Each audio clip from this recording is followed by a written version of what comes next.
अरे सुनती हो? कहाँ हो तुम? एक खुशखबरी सुनानी है, जल्दी बाहर तो आओ ना। अरे आ रही हूँ। क्या हो गया? क्यों गला फाड़ रहे हो?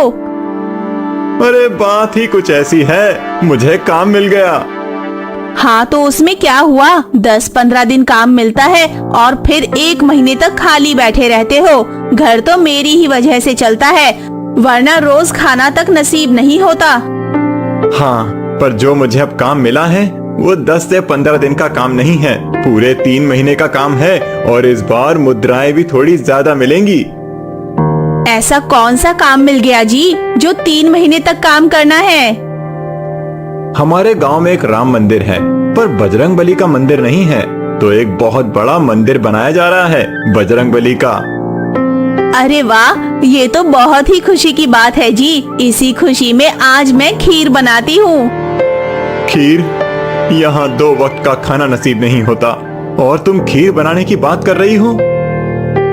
आप उसकी चिंता मत करो, मेरे पास अभी भी थोड़ी मुद्राएं हैं, जिससे हम दोनों खीर तो खा ही सकते हैं। और 3 महीने तक का काम मिला है, तब तक आप इतना तो कमा ही लोगे कि हम 56 भोग तक खा सकें। क्यों? 56 भोग का तो पता नहीं, पर इतना तो कमा ही लूंगा कि थोड़ी गरीबी कम हो सके। अच्छा, तो अब मैं काम पे चलता हूँ, तुम रात को खीर बना के रखना, साथ में खाएंगे, ठीक है? ऐसा कहते ही माधव काम के लिए निकल जाता है। वहाँ पहुँचकर ठेकेदार कहता है, अरे माधव, पहले दिन ही इतनी देर, तुम्हें यहाँ टिकना तो है ना कि मैं किसी और को रख लूं? अरे नहीं ठेकेदार जी, आप बस आज माफ कर दो, कल से मैं समय से पहले ही पहुँच जाऊंगा, पक्का। ठीक है, अब काम पर लगो। काम पर तो देर से आए हो, पर काम ठीक से करना। जी, मैं मन लगाकर काम करूंगा। माधव ऐसा कहते ही काम पर लग जाता है। वहीं दूसरी तरफ राधा खीर खरीदने बाजार जाती है। आज तुम इतने दिन बाद यहाँ पर? माफ करना, आज तुम्हारे लिए कीड़े लगे सस्ते चावल नहीं हैं। लेने हैं तो ये अच्छे चावल ही लेने पड़ेंगे। अरे नहीं, आज मैं खीर के चावल लेने आई हूँ। खीर के चावल? कहीं डाका डाला है क्या?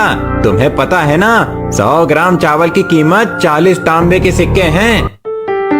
जी मुझे पता है, और इसलिए मैंने इतने दिनों से सिक्के इकट्ठा भी किए हैं। आज मेरे पति को 3 महीने के लिए काम मिला है। इसी खुशी में आप मुझे 50 ग्राम खीर के चावल दे दो, और ये रहे 20 तांबे के सिक्के। अच्छा, तो ये बात है। अच्छा ठीक है, ये लो खीर के चावल। फिर राधा खीर के चावल लेकर अपने घर की ओर निकल जाती है। दूसरी तरफ बजरंगबली की मूर्ति आ जाती है।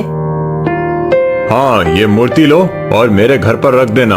एक बार मंदिर का काम पूरा हो जाए, फिर मूर्ति की पूजा करके मंदिर में स्थापित कर देंगे। पर याद रखना, ये मूर्ति बहुत कीमती है, कुछ होना नहीं चाहिए। जी ठेकेदार जी, जैसा आप कहें। माधव उस मूर्ति को ले जा ही रहा था कि बीच में एक केले के छिलके पर फिसल जाता है और माधव मूर्ति के साथ गिर जाता है और मूर्ति भी टूट जाती है। हे भगवान, ये क्या किया? गधे, इतनी कीमती मूर्ति तूने तोड़ दी। तुझे अंदाजा भी है तूने क्या किया है? माफ कर दीजिए ठेकेदार जी, किसी ने बीच में ही केला खाकर उसका छिलका यहीं फेंक दिया। मैंने देखा नहीं और मेरा पैर फिसल गया। इसमें मेरी कोई गलती नहीं है। तो क्या मेरी गलती है? हाँ, तुझे मैंने कहा था कि कीमती मूर्ति है, इसे कुछ होना नहीं चाहिए। पर तेरे जैसा मंदबुद्धि इंसान ये बात समझ ही नहीं सकता। तेरे जैसा फटीचर इंसान क्या जाने कि इस मूर्ति की कीमत क्या है। मुझे माफ कर दीजिए ठेकेदार जी, आगे से ऐसी गलती कभी नहीं होगी। आगे से तुझे काम दूंगा तो ना होगी। तुझे आज ही मैं काम से निकालता हूँ। और हाँ, ये जो मूर्ति तूने तोड़ी है उसके पैसे भी देगा, और अगर नहीं दे पाया तो तुझे और तेरी पत्नी दोनों को इस गांव से धक्के मार कर निकाल देंगे और तेरा घर भी बेच देंगे। ठेकेदार जी, मुझे माफ कर दीजिए, मुझसे गलती हो गई।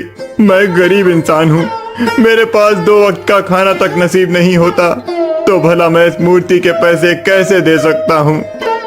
वो सब मैं नहीं जानता। मैं तुझे 1 महीने की मोहलत देता हूँ। अगर मेरे पैसे नहीं दे पाया तो समझ लेना, अब उठ और यहाँ से निकल जा। और जब तक पैसे ना आ जाएं, तब तक अपनी ये मनहूस शक्ल मत दिखाना, समझा? ये क्या हो गया मुझसे? मेरी पत्नी को जब मैंने कहा था कि काम मिल गया है तो कितनी खुश थी, और अभी तो बेचारी मेरे लिए खीर बना रही होगी इस आस में कि मैं घर पैसे लेकर आऊंगा और हम दोनों साथ में खीर खाएंगे। पर अब सब बर्बाद हो गया। भगवान, ये आपने क्या किया? मेरे ही साथ ऐसा क्यों किया? भगवान, आखिर मैंने अपने जीवन में ऐसे कौन से पाप किए हैं जो आपने मुझे आज ये सिला दिखाया है? मैंने आज तक नशा नहीं किया, ना कभी किसी के साथ गलत किया और ना ही किसी का अहित चाहा। मैं तो बस अपनी पत्नी के साथ खुशी से 2 पल जीना चाहता था, उसके साथ बैठकर खीर खाना चाहता था। पर अब तो वो खीर मेरे गले से ही नहीं उतरेगी। बेचारी कितनी खुश होगी और मेरी राह देख रही होगी, पर अब मैं क्या मुंह लेकर जाऊंगा? भगवान, अब मैं क्या करूं? भगवान, अब आप ही कुछ करो, वरना मैं यहीं अपनी जान दे दूंगा। ऐसा कहते ही माधव भगवान के सामने अपना सिर पटकने लगता है और पटकते पटकते वो बेहोश हो जाता है। दूसरी तरफ बहुत देर हो जाती है पर माधव घर नहीं लौटता। कितनी देर हो गई है, पर ये है कि अब तक नहीं आए। खीर ठंडी भी हो चुकी है। इतना भी क्या काम करना, कहीं ऐसा तो नहीं कि वो मेरे लिए कोई उपहार लेने गए हो। ऐसा ही हुआ होगा। चलो थोड़ी देर और इंतजार कर लेती हूँ। राधा इंतजार करती ही रह जाती है पर माधव नहीं आता है। वहाँ से 2 औरतें गुजर रही थीं और राधा को देखकर कहती हैं, राधा, किसकी राह देख रही है? कहीं अपने पति की तो नहीं, जिसे धक्के मारकर काम से निकाल दिया गया। काम से निकाल दिया गया? ये क्या कह रही हो बहन? अरे तुम्हें नहीं पता क्या? अब तक तो पूरे गांव को पता चल गया है कि तुम्हारे पति ने बजरंग बली की कीमती मूर्ति को तोड़ दिया था और इसीलिए उसे काम से निकाल दिया गया है और कीमत भी चुकाने के लिए बोला है। तुम्हारे तो भाग्य ही फूटे हुए हैं बहन, जो तुमने ऐसे आदमी से ब्याह किया है। शांत हो जाओ, अब एक शब्द और नहीं। कुछ भी कह लो, पर मेरे पति के बारे में एक शब्द नहीं सुन सकती मैं। तुम्हारा धन्यवाद जो तुमने ये बात मुझे बताई। अब तुम दोनों यहाँ से जा सकती हो। हाँ ठीक है, हमें भी कोई शौक नहीं है यहाँ रुकने का। हम तो बस तुम्हारी भलाई के बारे में ही बोल रहे थे। ऐसा कहते ही वे दोनों वहाँ से चली जाती हैं और राधा माधव का रात भर इंतजार करती रहती है और सुबह हो जाती है पर माधव नहीं आता है।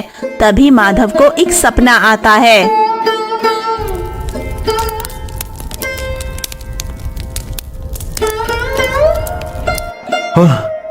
सपना था, बहुत बुरा सपना था।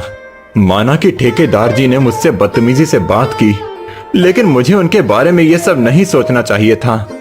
मैं ऐसा घटिया सपना देख भी कैसे सकता हूँ? अरे बेटा, तुम यहाँ पर क्या कर रहे हो? रात भर यहीं पर सोए थे क्या? हाँ पंडित जी, वो थोड़ी आंख लग गई थी। लेकिन बेटा, तुम्हें यहाँ नहीं होना चाहिए।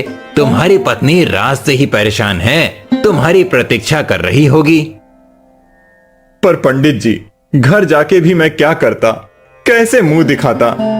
हाँ, मैंने सुना तुम्हारे बारे में। कल तुम्हारे साथ बहुत बुरा हुआ, किंतु तुम चिंता मत करो, क्योंकि पता चला है कि कल जिस केले के छिलके पर तुम्हारा पैर फिसला था, वो केले का छिलका ठेकेदार ने ही खाकर फेंका था। और इस विषय में मुखिया जी और बाकी सब बातचीत कर रहे हैं। देखना।